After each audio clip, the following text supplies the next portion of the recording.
Hi, this is Shawnee Lavender, the Conscious Moms Coach, also the very froggy voice person today.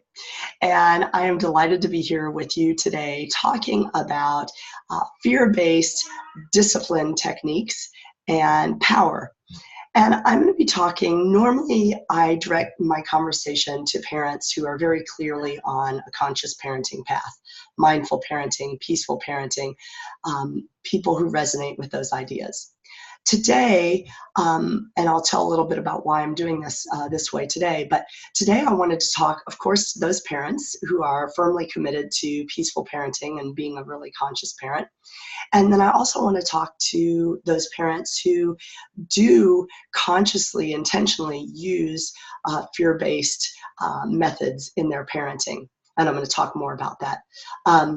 Part of the reason that I decided to do this video this way today was that I recently had a Facebook post that really caught on like wildfire. And I think as of this moment, it's been seen by approximately 60,000 people and been shared 300 or so times.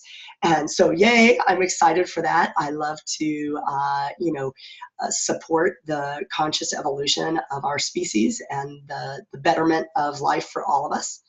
And also, even though it was really being shared mainly by people who certainly believe along the same lines that I do, I also know that this is an area that's really challenging for parents. It's challenging for me, and I'm a parent coach, and I'm committed to this. And yet, because we have all grown up in cultures where fear-based methods are the norm and accepted as such for the most part. I mean, there's certainly some exceptions, but for the most part, that is the dominant paradigm, that fear is a good parenting tool. Because that's what we've grown up in, it's the water in which we swim, it is easy for us to fall back into those kind of behaviors ourselves, even when we have chosen to be really conscious and intentional in parenting in a very peaceful, loving way, nonviolent way. So I think it's a value because, like I said, I struggle with it at times. So I think this conversation will have value no matter where you find yourself on that spectrum. And so I invite you to join in this conversation with me, and let's get started. So I want to start with that group of parents out there. For those of you watching, if you're a parent who does intentionally use fear-based discipline techniques, and I put discipline in these air quotes because a lot of different reasons, but when I say discipline techniques, what I mean in this case is using it as a way to get your child to do a certain action that you're wanting them to do, or to not do something that you don't want them to do. So discipline, as I define it, and it is normally defined, is about teaching. So it has that idea, and yet, again, it's got a lot of connotations that people have around the word discipline. So I like to just put it in quotes so we know that we're talking about something that a lot of different people think about in different ways. But so let me talk about what some of those fear-based discipline techniques are that you might be using, or sometimes use or have used in the past. So they include things like shaming, isolation. This is, sending your child to their room, grounding them, taking away their device so they can't be in connection with their peers. Timeouts, yelling, threatening. Using privileges and rewards is also a fear-based technique. I know there are some people who think, oh, wait, that's good, let's use a sticker chart and let's use things to motivate. And yet that is a fear-based technique because it's the opposite. It's oh, you're trying to get this good thing. You're trying to not lose the sticker, lose the privilege, lose the reward. And so it's a fear-based technique as well. It also includes swatting, smacking, popping, all those euphemisms that parents and other adults use for physical harm. So spanking, that's not a euphemism, but those others are. There are ways that we attempt to soften what we're doing rather than saying physically harm our children. We use words like popping because it sounds better. I had a background in PR and marketing, so I know a lot about words and which ones we use and the stories we tell ourselves with those. So I want to give you, that's an idea. Now there's others that I didn't list, but you can see there's a breadth of fear-based techniques that parents use. And you might, as you're watching this, you might find yourself saying, oh, well, I don't do any of the physical harm. I never do that. And yet when you heard shaming, you might think, oh, well, I think I might have done that. I have a very popular video on ways we unknowingly shame our children. So it's a similar thing. I've done it. I've used physical force. I've held my daughter's arm too tightly. So again, I am not putting this out here to judge you and say you're wrong for doing that. I don't think those are the right choices for you or me. However, I don't believe that judging anybody is going to help us grow. So I just want to share those so that you have an idea of what I'm talking about. And I want to say a little more on the judgment piece. Like I alluded to earlier, you are doing that, or you are using those techniques in part because that is what you learned. So you learned it during your own childhood. That's what you absorbed from the dominant culture around us. And it's also what our immediate gratification mindset likes at one level. Because, and here's something that's true about all parents, at least as I've found in my work, and I work with parents all throughout the world and different countries, different hemispheres, that parenting is hard. And one of the things that most of us crave at some level, and depending on the day or the moment, is we crave ease. We want things to go more smoothly. We want things to be less of a hassle. We want things to happen faster sometimes. We want, our own space and our own time. And so that's what I'm talking about in part when I say the immediate gratification. It's like we sometimes go to those fear-based places because often what we find is that the fear-based techniques do tend to provoke a more immediate response, right? Because what do we do when we're afraid? We shape up, right? When we're afraid, if we feel under threat, whether it's we're driving and we, honk our horn to, hey, alert that other driver, watch out. Or, we think somebody is attacking us verbally, we might lash out and be verbally harsh with them or defensive. So that's when, when there's something we're really wanting and needing, we like that immediate result. And so all of us as parents, again, even if we're conscious and committed to more peaceful parent techniques, some part of us is like, yes, I would like my child to respond like that the first time. So it's good to acknowledge that and own that that's part of us. We would like that. So even when we're striving to parent peacefully, some part of us is like, geez, I really wish I could find something that works immediately. So I don't have judgment on you if you are intentionally using these fear-based techniques. What I'd like to do with you now, though, is to talk about some of the benefits of a fear-based approach and see if I might be able to shed some different light on that or offer you a different perspective.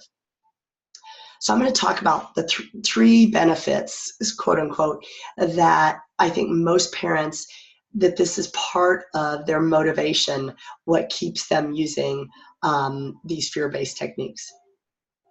So the first one is obedience. So this is what I was just talking about, right? So we want our child, when we say, go put this in the trash, or please put on your shoes, we're getting ready to go to school, or it's time to go to bed, or it's time to brush your teeth, or whatever, whatever our thing is, part of us really wants our child to be like, yes, mom, yes, dad, and goes and does it. So we really crave that obedience. We want them to listen and do what we've asked. So I want to invite you, though, to think about obedience in a bigger way. So first, let me offer this caveat. Normally, what actually happens with fear-based techniques is the obedience happens only when the child is being watched or monitored. So in other words, the fear-based technique only works as a parent when you are there to administer whatever your fear-based discipline technique is, because that's the thing your child is trying to escape from. So if you're not there, or they're not being monitored by some other adult or babysitter, whoever it is, then they don't have the intrinsic, the inner motivation, the inner drive to obey, because there's no repercussion. Now, you might say, well, when I find out later, there's going to be a repercussion. Right. So that's, again, it relies on you being the disciplinarian. So it's not very effective unless you're going to be with them, unless you're planning to be with your child until they are a grown adult and in every situation in their lives. Now, some of you might want to do that, but as much as I love my daughter, I definitely, enjoy times when she's independent. She's playing with a friend right now. They're playing the piano. It keeps distracting me. But so that if you want those techniques to really work, you have to be there the whole time. And I really don't think that's what you want to sign up for. Another thing to think about, so that's that caveat with the obedience. It tends to only work when you are there to administer that fear-based discipline technique. Here's what I'd like to invite you to consider, however, is do you want your child, as they grow and mature and become an adult, do you want obedience to be one of their most ingrained traits? Not necessarily to you. Their obedience might be to their spouse, ultimately, might be to a boss. It might be to a dictator. It might be to some other leader, so to speak, that they revere. This is the very slippery slope of obedience. Is, to me, this is a big part of what happened in Nazi Germany. Is the Germans at that time, one of the things that, they were very good rule followers. I'm a recovering perfectionist. I know about following rules. So yes, on the one hand, yeah, that can work, right? Oh, we all obey these rules, it works. But when you get people who, out of long-term habit, do not have critical thinking to be able to really discern what's the right decision for me in this moment, what's the right decision for my community, what's the right decision for my family, you are going to be helping to raise an adult human who then is very blindly following and does not think critically for themselves. The other thing to me that I really think about with this piece is the teenage years, when children tend to have more of an allegiance to their peers. If your child is associating with the wrong peer group, now, and I'm saying that, again, your judgment might be, whatever that peer group is. If you are teaching them through their early interactions with you that they should do as they're told, when their peers become more influential, and that could be a boyfriend who's pressuring them to have sex for the first time. It could be a classmate who wants them, to go steal something, shoplift something from the store. Could be somebody else who wants them to do some drugs. Whatever the thing is, you are going to be priming them to say, okay, sounds good, I'll do that, rather than having an internal compass to be able to say, let me think about that. Is that really the right choice for me in this moment? So to me, yes, I love it when my daughter says, sure, Mom, I'll do that. And yet I personally am not willing to trade that in the short term with her for a long-term habit for her of being a blind rule follower who does not have the ability to think critically for herself. So I'm not willing to do that. I'm not saying you should. I simply bring that up for you to consider if obedience is really such a prized asset after all. Let me pause. I've got a cough here. So the second benefit that I want to talk about is often what I hear from parents who do tend to rely on more fear-based parenting techniques. And I know this would have been something that some of my parents would have said. I say some of my parents because I have birth parents, I have adopted parents, I have step parents. I've got a lot of parent figures. But this idea, one of the ideas is that when you use these techniques, part of what your child develops is proper respect for you as the adult. And I'm here to say that's a bunch of BS. They are not developing any respect for you whatsoever by your use of fear-based discipline. When I use it with my daughter, absolutely, she is not developing any sort of respect for me.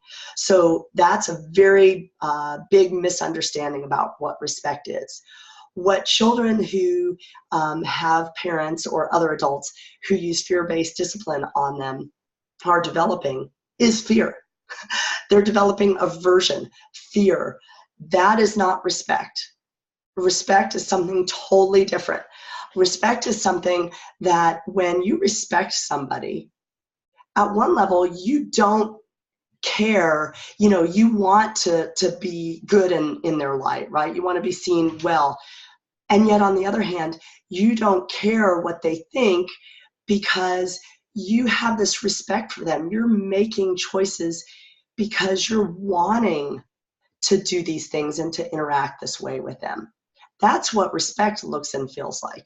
So when my daughter follows along with what I've said because she's afraid of me or afraid of something I'm going to do to her or something that she's not going to get to do if she doesn't do what I want her to do, that's not respect for me. That is a fear of my ability to inflict some kind of pain on her. And so if you really want to have a long-term respectful relationship with your child, you need to eliminate fear, because fear erodes. It's actually the opposite. It erodes respect. Because think of it this way. Do you have people in your life who treat you in a crappy way or have treated you in a crappy way? Do you want to be around those people? Do you want to really you think, oh, I love them so much? Now, some people will say that. I hear that sometimes about their parents. They'll say, well, my parents spanked me, and I turned out fine. I'm always like, well, no, you didn't. Look at the world we have today. We didn't turn out fine. We haven't turned out fine. So the point, though, is, without me digressing too much, which I tend to do, I like to digress, is that respect does not come from using fear-based discipline. That what you're cultivating there is fear. And so you really want to think about, if you're wanting a respect-based relationship, fear needs to be eliminated or at least really, really minimized. And when it is used, because as you'll find when I've talked to the parents who are committed to peaceful parenting in a little bit, is that we still go fear-based. We still go rogue with, being fear-based at times because of the things I mentioned about we absorbed it, it's what we learned, it's what we experienced.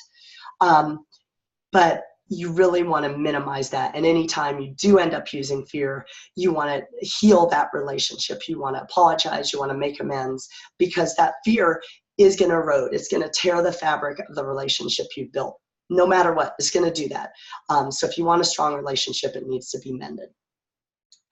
The third benefit that often is mentioned for parents who rely on fear-based or believe in fear-based discipline is that it modifies the behavior, right? So it works. That's the idea. So yes, often it does provoke that immediate response or semi-immediate. A few things I want to say about that is, in my experience, it actually, the more you use a peaceful approach and the more masterful you get at doing that, that actually works as fast and as well as far as producing those immediate results. So it's simply that because you've been doing it one way and the fear-based produces, quote, immediate results, yeah, you're habituated. Your children are getting habituated to it. So it's Pavlovian. It's like the Pavlov's dog, right? So they salivate. Okay, mom's going to spank me. I better, behave. Well, when you switch over and you make the shift to being a more peaceful parent, you will find over time that absolutely it produces very quick results as well. So it's simply that you've gotten into a habit. And so, yeah, it produces fast results, but peaceful parenting does as well. The other things I want to say about behavior modification is, does that behavior modification persist in the long term? By that, I mean, do your children develop their own internal guidance to be able to make those same kinds of decisions that you're wanting them to make when you're not there? Goes back to what I said earlier. If the punishment is not going to be administered, the discipline is not going to be given, then are they going to still tell the truth or treat their friends gently or, be nice to their sister, whatever the thing is? So I think it doesn't actually persist long term because it relies on them needing that extra reinforcement to actually behave, so to speak. Another question I have about the behavior modification piece for you is, what values does it really reinforce? So is it reinforcing, like if you're wanting, for example, that you discipline one of your children when they hit the other one and you put them in timeout, let's say, for instance. So what values is that reinforcing? Is it reinforcing, hey, when we have issues with other people, we settle them in a peaceful, gentle, equitable way with listening? Probably not, because what technique did you just use to solve the relationship issue? You used a punitive. So they're going to replicate those values, not the ones that you're hoping to teach, because the fear-based pieces are going to override those other things that you want to teach. So that's something to really be mindful of, is what values are really getting reinforced when you rely on fear-based parenting. The other thing that I like to think about, I'm very much a long-term thinker. Yes, sometimes in the short term, it's just like anything else, like exercise or eating well. Yeah, sometimes it's really nice to eat the chocolate bonbons or to, spend the whole day just laying around. Yeah, I get it. I'm human. And there's long-term consequences for that. So I'm very much into looking at both and saying, hey, yeah, this might work right now, but is it really contributing to what I want for my child long term? And so I think about it in terms of our children's relationships as they grow. So if you are programming, like I think women, this is my opinion, I think women are really susceptible to this. And so for instance, let's say you have a daughter like I do, and you use these fear-based parenting techniques. And part of what happens to your daughter by you using these, because this is what research shows, is that she becomes more passive. She becomes less willing to speak up and give her own voice, because the ramifications for doing that is she gets some kind of fear-based discipline administered to her. So if these things happen consistently over time, she grows into a woman who is less willing to assert for herself. I think, just to play this out, I think if you look at the end of this year, 2017, and all the Me Too and all the sexual harassment and sexual violence, you think about, what are you priming your daughter for? Do you really want to prime her to be somebody who, when somebody behaves to her, whether they're doing something inappropriate, and showing her parts of their body that she hasn't asked to see, or when they're forcing themselves on her physically, do you really want somebody who believes through force of habit that her voice doesn't matter, that she should not speak up for herself, that she needs to keep other people happy to, stay out of harm's way? I certainly don't. And I don't think you do either. So I think it's really important to think about, what are the long-term ramifications of you choosing to use fear-based discipline techniques now? Is that really what you're going to want for your child as they grow? do you really want them to internalize the things that they will internalize through using those? So the final thing I want to say to those of you parents who do use fear-based discipline techniques is to think about the drawbacks to your relationship. Now, there's a lot of research, and I've alluded to it a little bit, but about the negative consequences to children when they are parented with fear-based parenting. Damage to their self-esteem, to their creativity, to their sense of agency and empowerment to create what they want in life, to their willingness to follow their dreams, to create solid,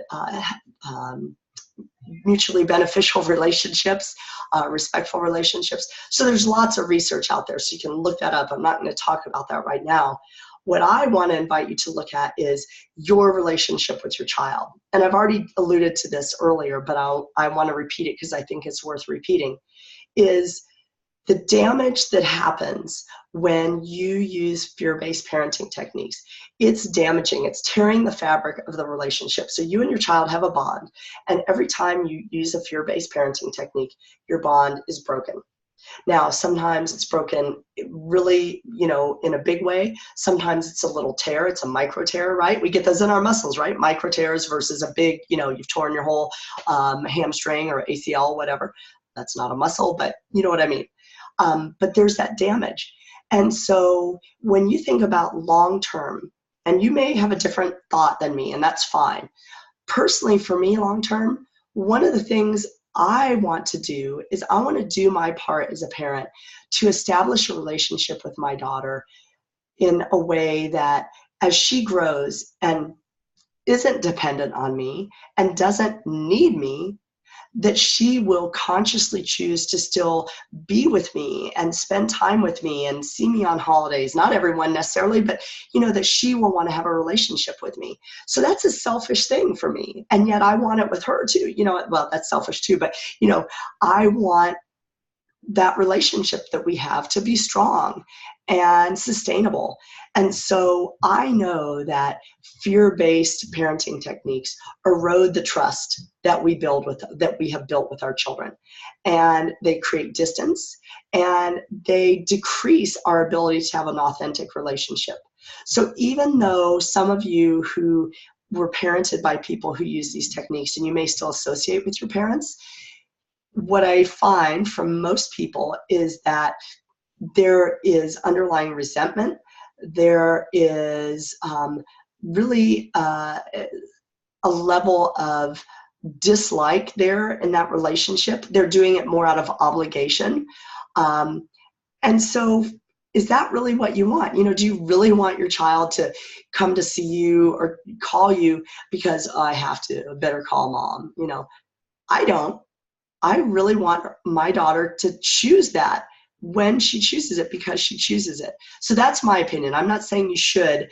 I'm simply saying I invite you to look at that and think about, do you want to do things now as a parent that are ripping the fabric of the bond of your relationship with your child?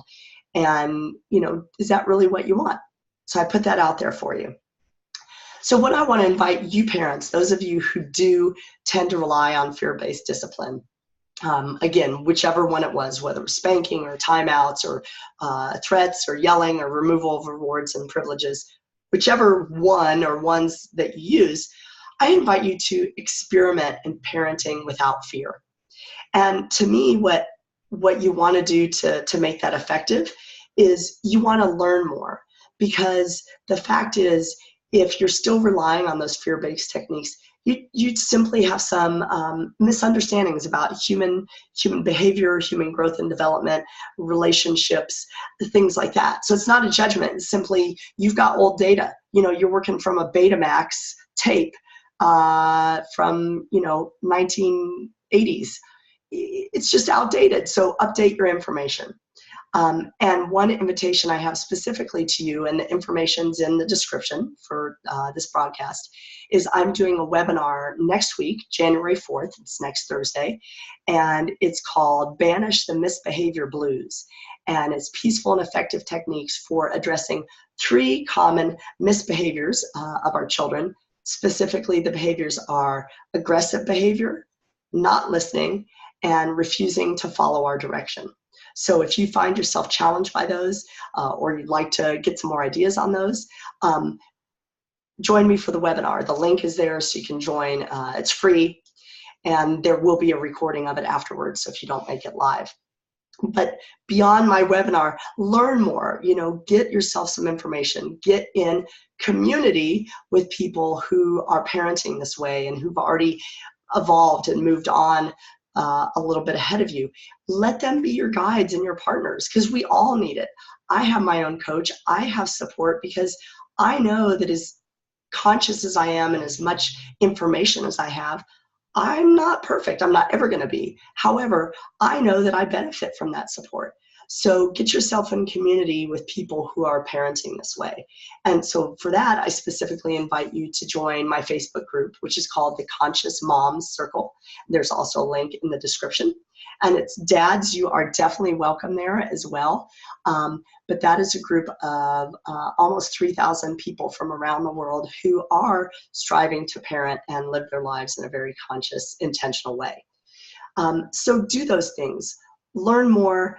Find a supportive community. Experiment with yourself. Experiment with these ideas yourself and see how it goes, and see how actually effective peaceful parenting is, not just based on what I've said or what I'm going to say in a minute, but on your own experience. See how it works.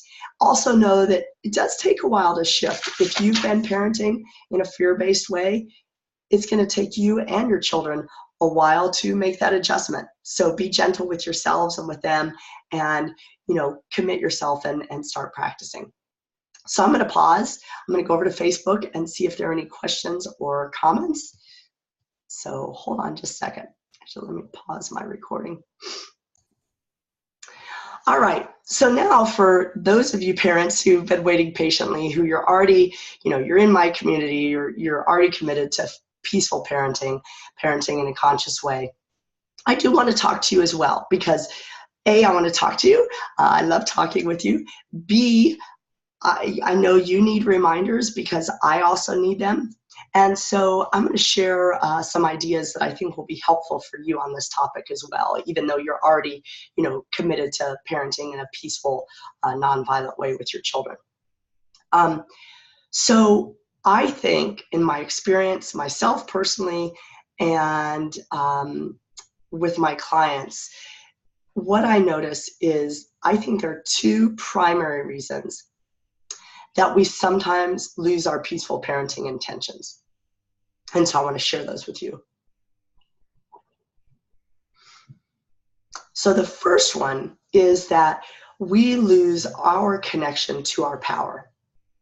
So fear is really only necessary for people who are weak. So if you're not weak, and I don't mean physically, oh yeah, I'm weak. I mean physically, emotionally, mentally. So when we are weak, then fear seems like a very good and effective method for feeling powerful. So that is where I see that we're really susceptible, is that when we have lost our connection to our own power, we are really priming ourselves to then reach for those fear-based techniques. So it really is about you as a peaceful, conscious parent being mindful and being aware of what is your state, what is your motivation, how grounded are you feeling, how connected are you feeling. Sorry, I'm like trying to put my hair back here. So how connected are you to your source of power? So what I noticed specifically is that it's really helpful to look at ways you give up your power. I'll give a quick example with myself. So as I mentioned earlier, I'm a recovering perfectionist. I'm also a recovering people pleaser. Yes, thank you very much. And so that people pleasing, one of my habits when I'm in people pleasing mode is that I defer to others. I give them the first choice. I make sure to seek out their opinions before I check in with myself. I'm very clear in what they're wanting, what's going to make them happy. And also what I do is that I then make sure that my wants are subjugated to theirs. So I will either not even say, well, here's what I would like. I certainly won't say, well, no, I disagree. I want this instead. So that's a way I give away my power, is that I am literally giving away my autonomy out of that habit of people pleasing. And so when I do that too much, then I set up a dynamic where I am very likely to swing the other way on a pendulum, right? To swing the other way and want to crack down and basically take back over, because my soul, my spirit cannot actually take that for a sustained amount of time. Yeah, absolutely. It is fine, I believe, to at times say, yeah, I'm willing to do what you want, even though it's not my favorite thing. I'm not saying you should do that. I'm just saying, I think that's okay. I think we're humans, and sometimes we are going to choose, like, you know what? I'm going to go for what you want, even though it really isn't my top choice. I don't think doing that on a consistent basis is healthy for you or the other person. So that's a way you might give up your power. That's a way I do mine. And so when I do that, again, then I'm really susceptible to using fear-based techniques, because I'm not standing in my power. I'm not feeling grounded and connected and strong. So that's something to look for. Also, you might look for ways that you make it easy for others to ignore you. So it might be things that you say. It might be physical mannerisms you have.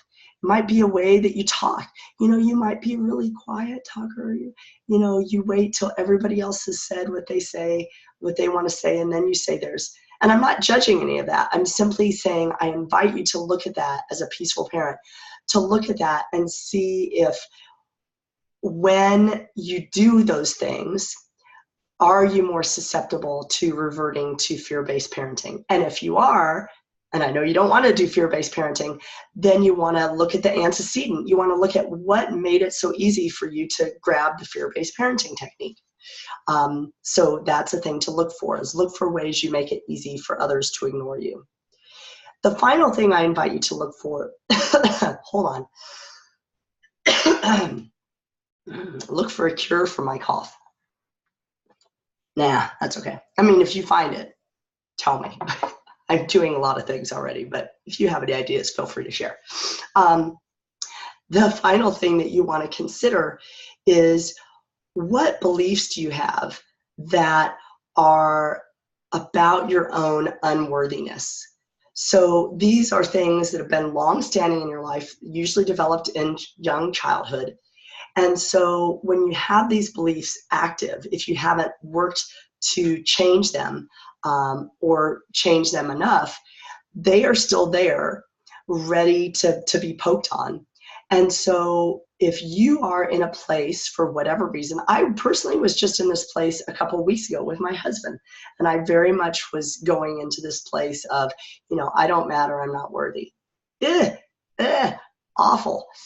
But, I'm human, and that's where I was going. So when that's where we're standing, right? When that's the belief system that's running about, well, I'm not worthy, then it's going to be, again, very easy for us to, because we're going to feel disempowered, we're going to feel powerless, believe we're powerless. It's not a feeling.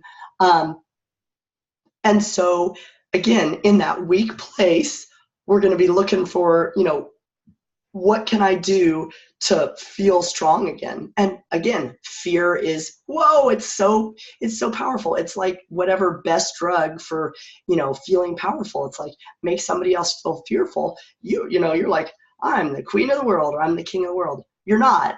You just used a tool that, again, makes it easy for other people then to get taken down a notch. So look for those in your own life. Look for those things so you can see, what is it that makes it easy for you to revert to fear-based parenting? The one other thing I wanted to offer to those of you who are on this conscious parenting path is be aware of rigid beliefs that you might have about some things. I think these normally come up for us when we ourselves are feeling stressed or pressured. The holidays, did anybody just have those, right? So you're with family, you're with friends, there's lots of big feelings on everybody's part. There's big expectations, there's overstimulation, there's too much sugar, there's too much, going on, all those things.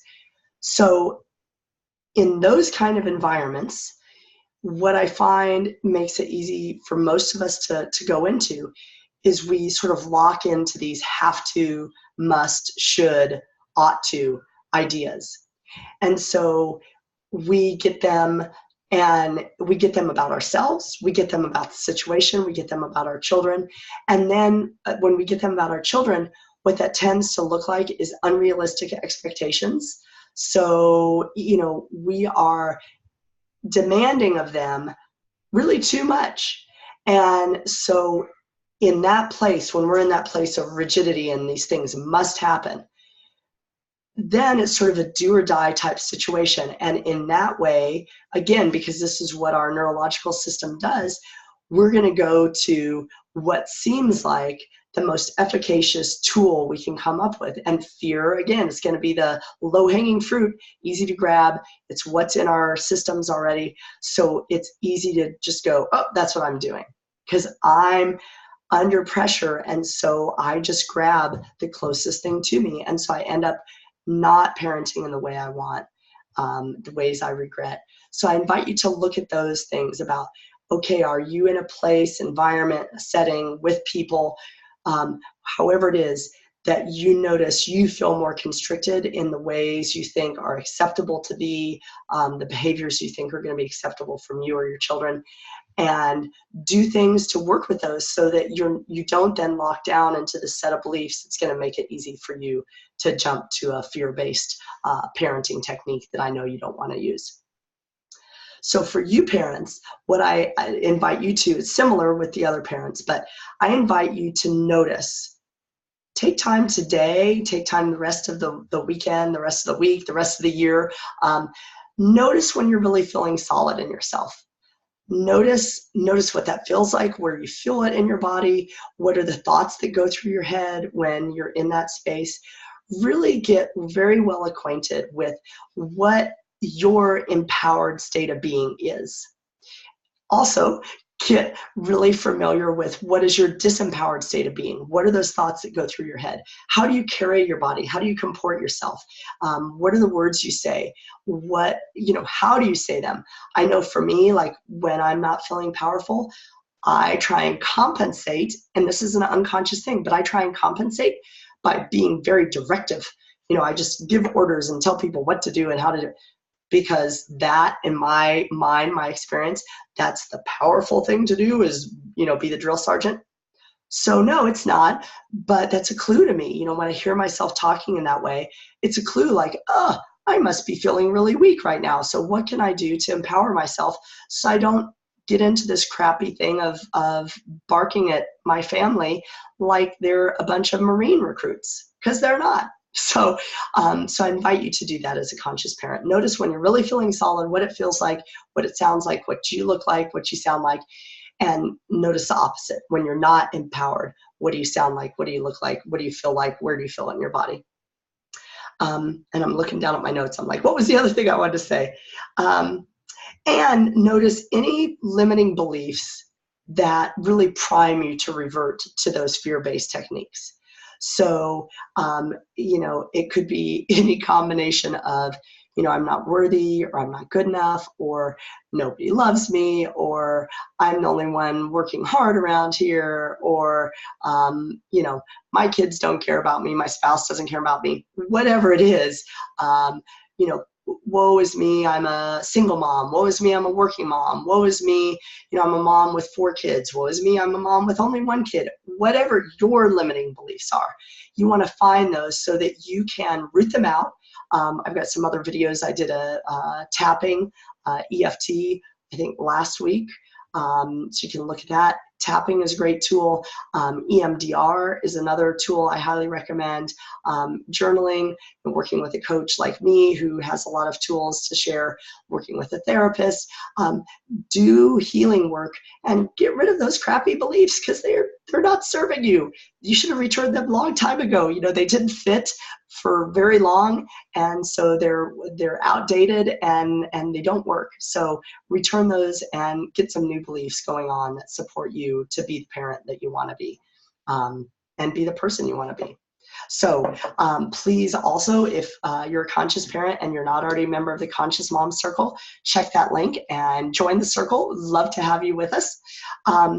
And also consider attending the webinar, because I think there's something for you too, even if you're already on this path of conscious parenting. Maybe I'll share some new ideas or just a new twist on something. So let me pause again, see if there are any comments. So I hope these ideas have been illuminating to you or helpful, whether you're a parent who intentionally is using fear-based parenting and you're open to hearing some other ideas about why you might want to start shifting away from those techniques, or you're a parent who's already firmly committed to the conscious, peaceful parenting path. I hope these also have given you some food for thought, because again, I know myself and with clients and other parents who do choose to be conscious, we are always going to be unconscious at times. We are going to revert to the techniques that we don't want to use. So it's going to happen. And so to me, the goal, while you can strive for never having it happen, I would definitely bet against you on that. I hate to say it, but I would, because we're human. We are just not always going to be able to bring our A game, and that's fine. What I think is important is for us to become as aware as we can of the ways that we ourselves, even though we don't spank, we don't yell, we don't use timeouts, so we can say, oh, I'm so good. Yes, that's great. And, what are those other ways that you are parenting in a way that really doesn't reflect your deeper values? I know with my husband and I, this is a little bit of a digression, but I'll just offer it. Again, maybe it's gives you some food for thought.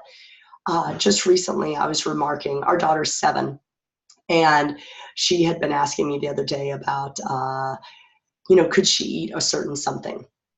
And we've had our issues with food. I don't think there's hardly any family out there that doesn't ever struggle with food and children at one time or another. However, we also have been on a very clear path of our daughter gets to choose what she eats and when she eats and so on and so forth. Been on that path for quite some time.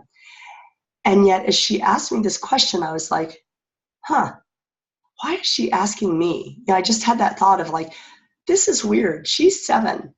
Why am I going to be the one that she needs to get feedback from so that she can make a choice about what to put in her body? And so for me, what that was, the way I took it, the way I understood it was, that was a way that even though I had good intentions, noble intentions, that I was parenting in such a way that was really about, I was in the driver's seat and my daughter didn't have autonomy. And that's not okay with me. That's not the commitment I've made as her parent. So I said to my husband, I told him the same thing I'm telling you all now. And I said, would you be up for us experimenting with really her getting to choose? So when I said we've been on this path of letting her choose, we have. However, things we would do would be things like, okay, well, yes, you can have an ice cream sandwich after, you've had dinner. Dinner first, then dessert, right? Pretty common. Or we'd say, she'd want to, eat a lollipop. And so we'd say, well, how about you eat that whole apple? And then she'd be like, how many slices of cheese do I need to eat? So she's like asking us, what are we going to say is okay, so that then she can get this other thing. So it's those kind of ideas. And so I said to my husband, would you be willing for us to really experiment with, like, let's let her totally choose? Because one of the things I want for her is I want her to have that very strong inner guidance. It's something that I have. I'm 46 as of yesterday. And for almost 20 years, 19 years, I guess, I've been on this path and of rediscovering who I am, what do I stand for, because that inner voice was something I turned off based on the way I was parented in the culture I was in, even though I had really good parents. So I really am committed to my daughter having a very deep, clear, unwavering connection to her inner voice.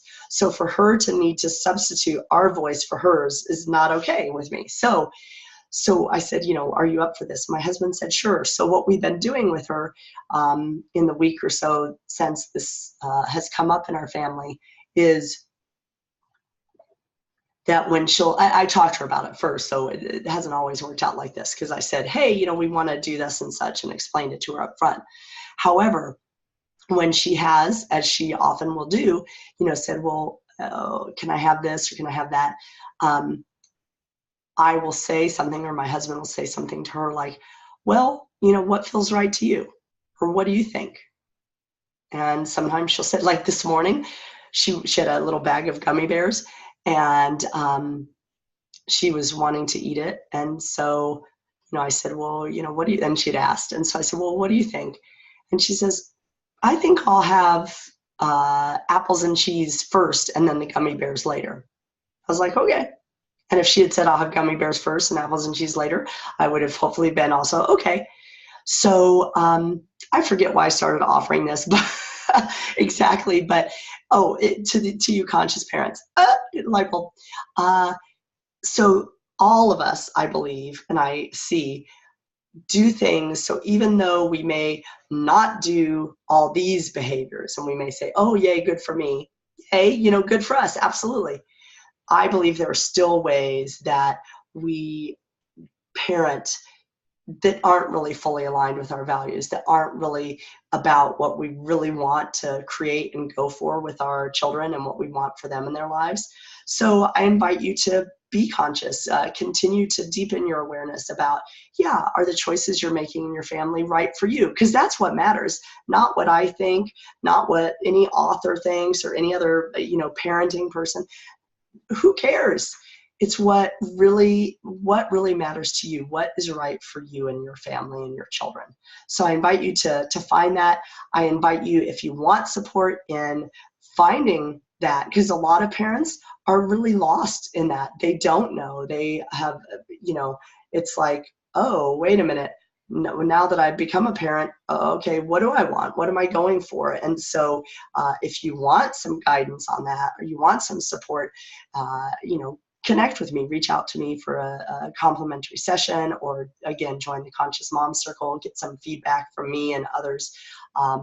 Because that's what I want for you. I want you to be really deeply connected to what works for you, what is authentic and true, and supporting you to be the kind of parent you want to be day in and day out. So thanks for spending this time with me. My name is Shawnee Lavender.